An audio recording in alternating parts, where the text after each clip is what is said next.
Sa isang karatig lungsod, si Nick at ang kanyang asawang si Maggie ay may masayang pamilya kasama ang kanilang mga anak na sina Isla at Max. Gayunpaman, lahat ng ito ay nagbago matapos na atakihin si Maggie sa puso at kinailangang dalhin sa ospital. Nagtagal siya roon ng ilang araw at kasalukuyang nag-aabang ng donor para sa heart transplant. Para kay Nick, ang pagsasabay ng trabaho at pag-aalaga sa asawa at anak ay lalong nagpahirap sa kanyang buhay. Dahil full-time siyang nagtatrabaho bilang foreman sa construction site, kailangan niya ng katuwang sa mga bata lalo na't wala ang kanilang ina. Kasama ang mga bata, napagpasyahan ni Nick na pumunta sa isang presentasyon ng Cobol Industries, isang robotics company. Nakita nila doon ang mga robot na tinatawag na Sims, na mga advanced na robot na makakatulong sa mga tao sa kanilang pang-araw-araw na gawain o kahit pa mahihirap na trabaho. Sinimulan ni Nick na isaalang-alang ang pagkuha ng isa upang maging magaan ang trabaho. Narinig niya ang lahat ng mga detalye mula sa seller, na nagsabi sa kanya na nag-a-adapt ang mga Sims sa pangangailangan ng kanilang may-ari. Habang si Nick ay busy, si Isla ay gumala ng mag-isa sa gusali. Nang mapansin ito ni Nick ay labis siyang nabahala, ngunit sa kabutihang palad ay ibinalik siya ng Sim na si Alice. Nag-alok si Alice na bantayan si Isla habang namimili si Nick at gumawa pa siya ng biro na ikinagulat ni Nick. Ipinaliwanag ng seller na si Alice ay ang pinakabagong modelo na may pinakasopistikadong AI na nagpapahintulot sa mga Sim na gayahin ang mga emosyon ng tao. Ito rin ay nagpapahintulot upang maging magaling sila sa mga bata, kaya nagustuhan siya ni Isla. Kinabukasan, si Nick ay nahihirapan sa pagpapakain sa mga bata habang nasa isang mahalagang tawag mula sa trabaho. Sa sandaling iyon, dumating si Alice upang agad na simulan ang kanyang trabaho, kung saan hiniling niya ang lahat ng schedule ng pamilya, habang napapansin ang bahay na magulo at maluwag ang rehas ng hagdan. Pagkaalis ni Nick upang ihatid ang mga bata sa paaralan, pinunan ni Alice ang listahan ng grocery gamit lamang ang isang kisap mata. Pagkatapos ay sinimulan niyang ayusin ang bahay, kung saan napansin niya ang isang digital picture frame na nagpapakita sa pamilya kasama si Maggie. Nang umuwi si Nick, bumalik sila sa isang malinis na bahay at handa na ang kanilang hapunan. Gayunpaman, nagrereklamo si Isla tungkol sa ulam dahil iba ang lasa nito sa luto ng kanyang ina. Biglang umiyak si Max at nag-alok si Alice na kunin siya upang hindi maabala si Nick, ngunit tumanggi si Nick at sa halip ay inutusan na lang si Alice na maghanda ng paliguan para kay Max. Pagsapit ng gabi, nasa sleep mode si Alice at nakasandal lamang siya sa dingding. Si Isla ay lumabas ng silid at umakyat sa isang upuan upang abutin ng cookie jar, ngunit siya ay nadulas at nahulog. Narinig ni Nick ang pagbagsak ng garapon at ang kanyang anak na sumisigaw, kaya tumakbo siya roon. Sa kabutihang palad, nasagip kaagad ni Alice si Isla at hindi nasaktan ang bata. Nagtamo ng sugat si Alice mula sa bubog, at nagulat si Nick nang makitang nagdurugo siya. Pagkatapos patulugin si Isla, tiningnan ni Nick si Alice at nakita siyang naka-underwear lang. Tinanong ni Nick kung kailangan niyang dalhin sa repair shop, ngunit gumamit lamang si Alice ng espesyal na benda na agad na isinara ang hiwa. Makalipas ang ilang araw, binisita si Maggie ng kanyang pamilya, kung saan binanggit ni Isla na naging kaibigan niya si Alice. Si Nick ay naging maghiliw kay Maggie dahil miss na niya ito. Nang bumalik si Nick sa trabaho sa construction site, napansin niya at ng kanyang mga katrabaho na ipinapakita ng kanilang boss ang lugar sa isang kinatawan mula sa isang robotics company. Dahil sa paghihinala, kinausap ni Nick ang kanyang boss at nakumpirma ang malungkot na katotohanan, ang mga manggagawa ay tatanggalin at papalitan ng Sims dahil na-delay ang construction. Si Nick ay hindi tinanggal dahil ang insurance ay humihingi ng isang taong foreman sa site, ngunit sinabi ni Nick na aalis siya kasama ang kanyang mga kaibigan bilang suporta. Gayunpaman, nagbago ang isip niya nang sabihin ng kanyang amo na kailangan niya ang pera para sa mga bata at mga bayarin sa ospital, lalo na't hindi na nagtatrabaho si Maggie. Noong makauwi si Nick, ibinaba niya ang mga overdue na bill sa sahig at binigyang pansin ang kanyang mga anak. Kinuha ni Alice ang mga sobre, at napansin niya kung gaano kapagod si Nick, ngunit nakikinig pa rin siya kay Isla at sinusubukang patahanin si Max. Pagkatapos ng hapunan, inaayos ni Nick ang kanyang sasakyan habang umiinom at nakikinig ng metal music. Biglang pinalitan ni Alice ang musika sa mas kalmado at binanggit na si Nick ay hindi kumain ng marami sa hapunan, kaya ipinaliwanag ni Nick na nagkaroon siya ng masamang araw sa trabaho. Nakinig si Alice sa lahat ng kanyang kwento patungkol sa nangyari, dahilan upang tawagin siya ni Alice na hipokrito dahil kumuha din siya ng SIM sa halip na isang tao. Pagkatapos ay tinulungan ni Alice si Isla na maghanda sa pagtulog. Tinanong ni Isla kung mamamatay na ba ang kanyang ina, kaya sinubukan ni Alice na i-distract siya sa pamamagitan ng pagpapakita ng UV light sa kanyang bibig. Pagkatapos ay sinamahan niya si Nick sa sala kung saan siya nanonood ng pelikula. Alam ni Alice ang kwento ng pelikula mula sa database ng kanyang memorya, ngunit ipinaliwanag ni Nick na ang aktwal na panonood nito ay ibang karanasan at hiniling sa kanya na burahin ang lahat ng alam niya tungkol sa pelikula mula sa kanyang memorya. Ipinaliwanag ni Alice na ang kanyang katalinuhan ay nagmula sa memorya at ang pagtanggal nito ay magiging antithetical, ngunit sinabi ni Nick na gawin pa rin ito. Kailangan niyang i-restart ang kanyang programming para magawa ito, kaya pinindot ni Nick ang power button sa kanyang leeg sa loob ng 7 segundo. Ngayon ay nararanasan na ni Alice ang pelikula sa unang pagkakataon at nalaman niya ang tungkol sa pag-ibig na isang napakalakas na damdamin, kung saan gagawa ng masama ang isang tao upang protektahan ito. Naputol ang panonood nang biglang tumawag si Maggie, na nag-anunsyo na nakakita na sila ng puso kaya ang operasyon ay naka-schedule na. Kinabukasan, pumunta ang pamilya sa ospital at humingi ng ilang minuto si Maggie kasama si Alice upang kausapin siya. Nag-aalala si Maggie na si Nick ay gumugugol ng masyadong maraming oras sa mga bata at hindi nagagawang alagaan ng mabuti ang kanyang sarili, kaya gusto niyang tulungan ni Alice na maging masaya si Nick kahit na kailangan niyang gumawa ng mga bagay na hindi gugustuhin ni Nick, tulad ng pag-aalis ng alak na itinago niya sa garahe. Makalipas ang ilang sandali, ang doktor ay nagdala ng masamang balita, kung saan sinabi nito na may bagyo na humahadlang sa helicopter na may dala ng puso upang makarating ito sa ospital, kaya nakansela ang operasyon. Sinusubukang i-comfort ni Nick si Maggie ngunit sa ngayon ay gusto niyang mapag-isa. Kalaunan sa bahay, si Nick ay patuloy sa pag-iinom at pagrereklamo tungkol sa nangyari. Nagsimula siyang mawalan ng kontrol at sinubukang ihagis ang bote, ngunit pinigilan siya ni Alice sa pamamagitan ng paghawak sa kanyang braso. Nagulat si Nick nang maramdaman ang pintig sa kanyang pulso, kaya ipinaliwanag ni Alice na mayroon siyang artipisyal na puso dahil ang tunog ng tibok ng puso ay nagpapa-comfort sa mga sanggol. Ipinasok ni Alice ang kanyang kamay sa loob ng pantalon ni Nick at nagsimulang pasayahin siya, habang inilalarawan kung paano tumutugon ang kanyang pulso at mga daluyan ng dugo. Ayaw ni Alice na magdusa pa siya, at sa una ay nag-e-enjoy si Nick, ngunit hindi nagtagal ay napigilan niya ito at itinulak siya palayo. Lumabas si Nick upang tumakbo upang malinisan ang kanyang isip, ngunit hindi niya mapigilang isipin kung paano gagawin ang buong bagay kasama si Alice. Nang maglaon sa ospital, nagsimulang magbigay si Maggie ng mga payo na gusto niyang ipasa ni Nick sa kanilang mga anak, kaya malinaw na nagsisimula na siyang mawalan ng pag-asa. Nang gabing iyon, napansin ni Nick na nawawala ang mga larawan kasama si Maggie sa digital frame at kinumpronta niya si Alice tungkol dito. Ipinaliwanag nito na tinanggal niya ang mga larawan ni Maggie dahil mas pinapalungkot nito si Isla, ngunit agad niya ring ibinalik ang mga iyon noong inutos ni Nick. Sa gabing iyon, uminom si Nick sa bar kasama ang kanyang mga katrabaho. Ang buong grupo ay nalulungkot at naiinis dahil nahihirapan silang maghanap ng kapalit na trabaho dahil karamihan sa mga kumpanya ay mas pinipiling kumuha ng Sims.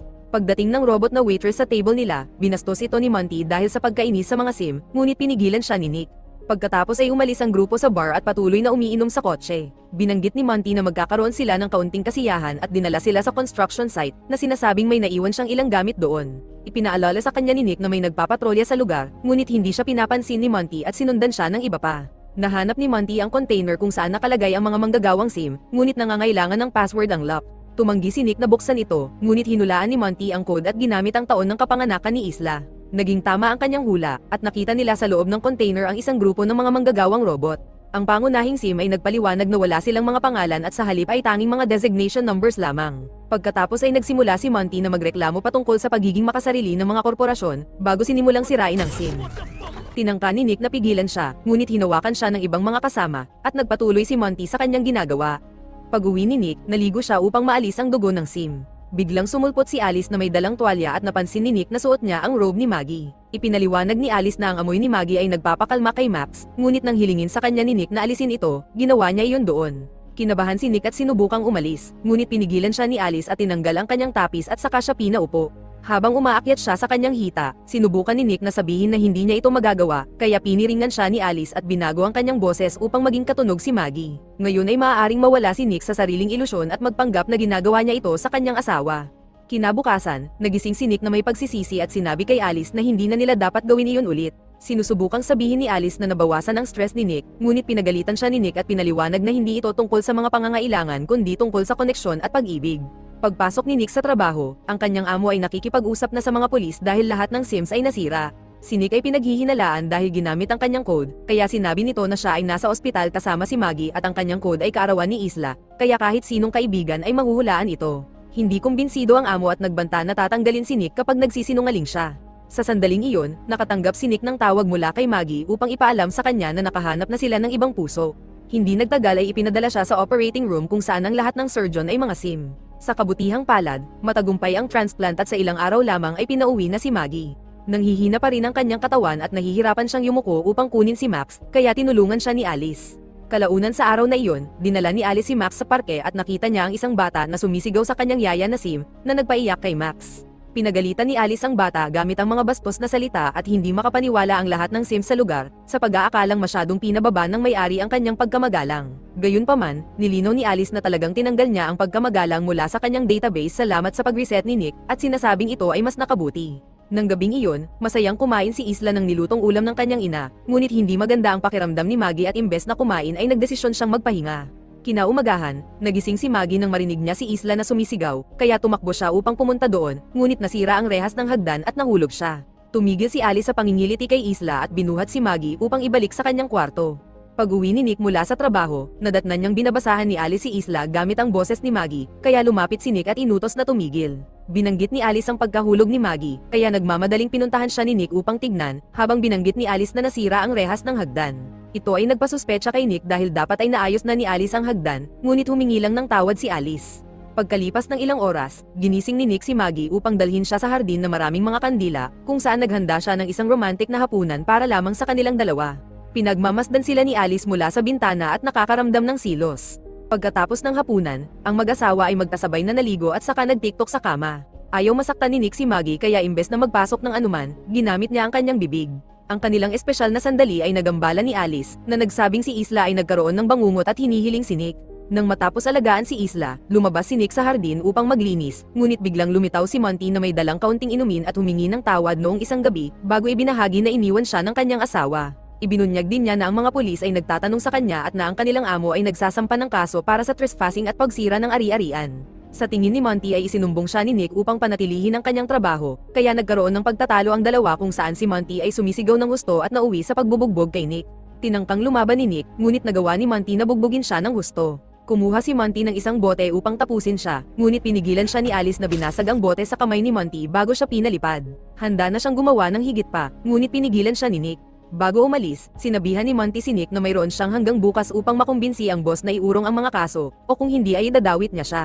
Pinagalitan ni Nick si Alice na sinasabing hindi dapat nananakit ng mga tao ang Sims, ngunit ipinaliwanag ni Alice na nakaprogram siya upang protektahan ang kanyang may-ari. Nagsimula siyang magkwento tungkol sa buhay nila ni Nick kung si Maggie ay mamamatay, kaya pinatigil siya ni Nick at sinabing hindi siya magiging si Maggie dahil ni hindi man lang siya nagkakaroon ng peklat ng sugat. Kumuha si Alice ng isang piraso ng bubog at sinabi na maaari siyang magkaroon kung gusto niya. Samantala, si Monty ay nasa bahay na nagdodroga at nag-iwan ng mga nakakaiyak na voicemail message para sa kanyang dating asawa habang may hawak na baril. Sa sandaling iyon, dumating si Alice na nagsasabing hindi alam ni Nick na naroon siya at hindi niya ito hahayaang mawalan ng trabaho. Nagsimulang magsalita si Monty tungkol sa mga sim at iniinsulto siya at naghahanda na barilin siya. Ngunit mas mabilis si Alice at pinigilan ng kanyang kamay bago siya itinapon sa lupa at sinipa ang baril. Nang subukan ni Monty na lumaban, itinulak siya ni Alice sa pader at kinuha ang baril upang patayin siya. Bigla siyang pinahinto ng sim ni Monty, kung saan nakaramdam ng awa si Alice ngunit binaril pa rin niya ito, at pagkatapos ay pinatay din niya si Monty. Kinabukasan, pumasok si Nick sa trabaho at sinubukang kumbinsihin ng kanyang amo na itigil ang mga kaso, ngunit nalaman niyang namatay na si Monty. Sa bahay, nahihilo si Maggie noong sinubukan niyang kunin ng isang libro, kaya tinulungan siya ni Alice. Gusto ni Maggie na maligo ng payapa, ngunit tumanggi si Alice na umalis dahil nag-aalala siyang baka malunod si Maggie. Ipinaliwanag niya na binibigyang stress ni Maggie ang buong pamilya, lalo na't hindi niya matugunan ang mga pisikal na pangangailangan ni Nick. Nang tanungin ni Maggie kung paano niya ito nalaman, sinabi ni Alice na alam niya kung ano ang mga vitals ni Nick kapag siya ay nasisiyahan, at ang kanyang mga sensors ay hindi pa ito nakukuha mula noong bumalik si Maggie. Labis na nagalit si Maggie sa kanya at inutusan siyang pumunta sa garahe upang doon manatili. Ilang sandali pa ay umuwi na si Nick at hinihintay siya ni Maggie, na pinipilit siyang magsabi ng totoo. Inamin ni Nick na mayroon silang ginawa ni Alice ngunit ito ay isang beses lang, ngunit kalaunan ay nauwi ang dalawa sa pagtatalo na maraming sigawan, na narinig ni Alice sa pamamagitan ng paghawak sa bintana. Umiiyak si Max at pinuntahan siya ni Alice, na nagpa siya na ang sanggol ay isang pabigat. Inilagay niya siya sa tub at sinimulang punuin ito ng tubig, na nakikita ni Isla. Binalaan ng bata ang kanyang mga magulang at nagmadali silang pumunta sa banyo, ngunit pinipigilan ni Alice ang pinto. Habang si Nick ay sinusubukang buksan ang pinto gamit ang lampara, si Maggie ay umakyat sa bintana at naglakad sa bubong upang marating ang banyo. Sinubukan niyang kunin ang sanggol ngunit itinulak siya ni Alice sa pader. Nagawa ni Nick na makapasok at agad na kinuha ang sanggol upang ibigay kay Isla, bago hampasin si Alice ng lampara upang palayain ang kanyang asawa. Tumayo muli si Alice na may matinding pinsala sa kanyang mukha at pinigilan ang muling pag-atake ni Nick. Sinabihan ni Maggie si Nick na bumitaw dahil isasaksak niya ang lampara upang makuryente si Alice. Napabagsak nila si Alice at nawalan ng kuryente ang buong bahay. Pagkatapos ay isang ambulansya ang dumating upang dalhin si Max sa ospital, habang ang isang teknisyan ng kumpanya ay nagtatanong tungkol sa anumang mga senyales ng pagmamalfunction ni Alice noon. Humingi ng paumanhin si Nick kay Maggie, ngunit binanggit niya na kailangan niya ng espasyo at umalis kasama ang mga bata. Samantala, dinala si Alice sa repair shop, kung saan binuksan ng mga teknisyan ang kanyang ulo. Napansin nila ang paggalaw ng kamay ni Alice, ngunit huminto ito nang maalis nila ang kanyang memorya. Ikinonekta nila ito sa computer at napansin na ang code ay may mga gaps sa lahat ng dako. Biglang nagsimulang magluko ang mga screen at may lumabas na mensahe na nagsasabing may nagaganap na pag-upload, ibig sabihin ay si Alice ang kumokontrol. Kinuha ng mga teknisyan ng memorya, ngunit nasa system na si Alice kaya sunod nilang in-unplug ang mga computer. Gayunpaman, isa pang SIM ang bumangon at pinatay ang lalaking teknisyan, at ito pala ang SIM na katulad ni Alice kung saan niya ipinasa ang kanyang memorya. Binaliwala niya ang mga utos ng isa pang teknisyan at sa halip ay pinatay niya rin ito, bago nagpa siyang gamitin rin ang kanyang orihinal na katawan. Si Nick ay nasa bar upang uminom at pinalis ang waiter dahil siya ay isang sim. Biglang dumating si Alice na hindi makapagsalita ng maayos dahil sa mga pinsala. Ipinaliwanag niya na ang kanyang tungkulin ay mapasaya si Nick at inamin niyang pinatay niya si Monty, bago sinabing nasa ospital din siya ngayon. Sinubukan ni Nick na umalis ngunit hinawakan siya ni Alice upang pigilan. Nagkunwari si Nick na nagsisisi siya sa kanyang mga ginawang pagkakamali, at habang hinahawakan niya siya, biglang binunot ni Nick ang memorya ni Alice. Si Alice ay nag-shutdown at agad na tumakas doon si Nick. Sa ospital, kinumpirma ng doktor na maayos lang si Max, ngunit hindi komportable si Maggie dahil isang sim ang doktor. Maya-maya pa, narinig ni Isla ang boses ng kanyang ina at sinundan ito habang nagbabago ang mga ilaw sa ospital. Ang doktor ay hindi gumagalaw at may mga basag na bote sa sahig, ngunit bago pa masundan muli ni Isla ang boses, kinaladkad siya ni Maggie upang magtago. Ang boses pala ay ang isa pang Alice, na sinusubukang i-access ang computer at nakita ng isang nurse. Sinakal ni Alice ang nurse hanggang sa mamatay at saka ninakaw ang kanyang keycard, habang si Maggie at Isla ay tumatakas. Pagkatapos ay ginamit ni Alice ang keycard upang mahanap ang kwarto ni Max sa system. Hindi sinasadyang nasugatan si Maggie ng isang bubog, ngunit nagawa niyang hindi sumigaw. Nang makarating sina Maggie sa silid ay kinuha nila kaagad si Max, bago pa makapasok si Alice. Gayunpaman, ang mga dugo ni Maggie ay nagkalat sa sahig kaya ginamit ni Alice ang kanyang UV light upang sundan sila. Nang mahanap niya ang pamilya, gumamit sila ng extinguisher upang umatake at agad na tumakas. Nakalimutan nila ang telepono kaya hindi nila masagot ang tawag ni Nick, ngunit mabilis pa rin na nagmaneho si Nick papunta doon. Hindi nagtagal ay nakalabas na si Maggie at ang mga bata, kung saan mas maraming sims ang hindi gumagalaw. Bago pa sila tuluyang makaalis, biglang nagpakita si Alice at inatake si Maggie. Inamin ni Alice na nais niyang mahalin siya ni Nick tulad ng pagmamahal niya kay Maggie, kaya naisip niyang kunin ang puso ni Maggie sa pag-aakalang mamahalin siya ni Nick. Hinawakan ni Alice si Maggie sa leeg at ipinasok ang kanyang mga kuko sa peklat ng operasyon, ngunit naabala siya sa pagdating ni Nick. Sinipa ni Maggie si Alice at nasagasaan siya ni Nick gamit ang kanyang sasakyan bago ito mag-crash. Habang nagliliyab ang sasakyan, nagmamadaling inilabas ni Maggie ang walang malay na si Nick, ngunit hindi ito tumutugon. Umiiyak si Maggie habang sinusubukang iligtas ang buhay ni Nick, ngunit wala itong epekto. Biglang gumalaw ang sasakyan at nagpakita si Alice na nasunog ang katawan. Inatake niya si Maggie at sinimulan siyang sakalin habang kinukuha ang piraso ng metal na nakasaksak sa kanya. Nang sasaksakin na siya, biglang nagpakita si Nick at inatake si Alice gamit ang bumper ng sasakyan. Dahil sa pagtutulungan ng mag-asawa, kalaunan ay nagawa nilang ma-shutdown si Alice. Ang mag-asawa ay muling nagsama, habang ang iba pang sims ay nagsimulang gumalaw sa paligid nila. Kinabukasan, bumuti na ang pakiramdam ng lahat pagkatapos ng ilang paggamot, at maaari na silang umuwi ng magkasama bilang isang pamilya. Samantala, ang kumpanya ng sim ay nag-iimbestiga sa repair shop at noong binuksan nila ang kuryente ay nakita nila ang sirang code sa mga screen.